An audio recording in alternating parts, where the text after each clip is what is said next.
वालेकुम रहमतुल्लाहि व बरकातुहू। अल्हम्दुलिल्लाह वहदा वस्सलातु वस्सलामु अला मन ला नबिय्य बअद अम्मा बाद फ़ौज़ु बिल्लाहि मिनश शैतानिर रजीम बिस्मिल्लाहिर रहमानिर रहीम। नाज़रीन, आज मैं आपके सामने 6 हालतें ऐसी डिस्कस करूँगा जिस मर्द और औरत पर वो उन 6 हालतों में से एक हालत भी आ जाए उसके ऊपर गुस्ल वाजिब हो जाता है। और ये बात याद रखें, जो शख्स गुस्ल नहीं करता अल्लाह ताला उसकी नमाज कबूल नहीं करते, क्योंकि वो पलीद है। और पलीद शख्स पर वही अहकाम होते हैं जो शख्स अपनी ज़ौजा मोहतरमा के पास गया और पलीद हुआ, जैसे अहकाम उसके ऊपर हैं बाइन ही इस शख्स के ऊपर भी हैं कि वो कुरान मजीद को ना छुए और मस्जिद में दाखिल ना हो वगैरह वगैरह। तो सबसे पहली इसके अंदर चीज़ क्या है? सबसे पहला ये है कि जो शख्स मियाँ बीवी के हकूक़ अदा करता है उसके ऊपर गुस्ल है। इसी तरह जो शख्स यानी सोया हुआ है उसे इत्लाम हो गया उसके ऊपर गुस्ल है। और इसी तरह जो शख्स यानी कि फौत हो गया उसको भी गुस्ल देना है। इसी तरह कोई ऐसा शख्स है यानी कि औरत है वो हाइज़ा हो जाती है उसके ऊपर भी गुस्ल है। हाँ, इस तरह जो मर्द है वो यानी ख़ुद से मनी को हाथ से या किस तरीके से ज़ाया करता है तो उसके ऊपर भी गुस्ल है। ये 6 हालतें ऐसी हैं जिसके ऊपर ये हालतें आ जाएं तो उसे चाहिए कि वो गुस्ल करे।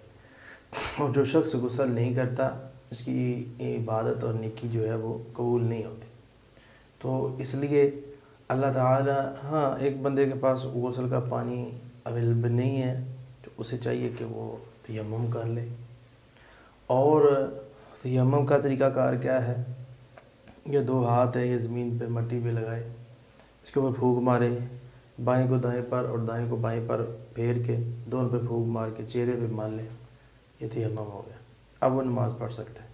बाकी ये है कि अगर उसकी यानी कि कपड़े गंदे हैं तो कपड़ों को चेंज करे, तब्दील करे, जगह को वो धो ले तो अल्लाह तबारक व तआला उसके ऊपर अपनी ख़ास रहमत का ज़रूर फरमाएगा।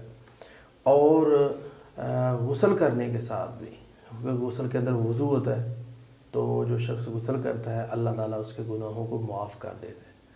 तो इंशाअल्लाह फिर किसी मौके पे इस बात को डिस्कस करेंगे कि गुस्ल का तरीक़ा क्या है। ये 6 ऐसी हालतें मैंने डिस्कस की हैं कि अगर इन हालतों में से एक हालत भी बंदे के ऊपर आ जाए तो उसके ऊपर गुस्ल वाजिब होता है और गुस्ल ज़रूरी हो जाता है। तो अल्लाह तबारक व तआला हम सब को पाकीज़ा रहने की तौफ़ीक दे और गुस्ल जनाबत का तरीक़ाकार जो होता है उसे सीखना चाहिए। मैंने बड़ी बड़ी एज वाले लोग देखे हैं जिनकी एज बहुत ज़्यादा हो जाती है, उन्हें गुस्ल का तरीक़ा ही नहीं पता होता। गुस्ल का तरीक़ा क्या होता है, गुस्ल कैसे किया जाता है, तो इसको बाकायदा तौर पे सीखें। किसी को अगर तरीक़ा नहीं आता शर्माए ना, डिस्क्रिप्शन के अंदर इंशाअल्लाह आपको नंबर मिल जाएगा, तो वहाँ से रहनुमाई हासिल करें, बाकायदा इसके सारे अहकाम को सीखें ताकि आप पाक साफ़ रहें। अत्तहूरु शत्रुल ईमान, पाक साफ़ रहना आधा ईमान।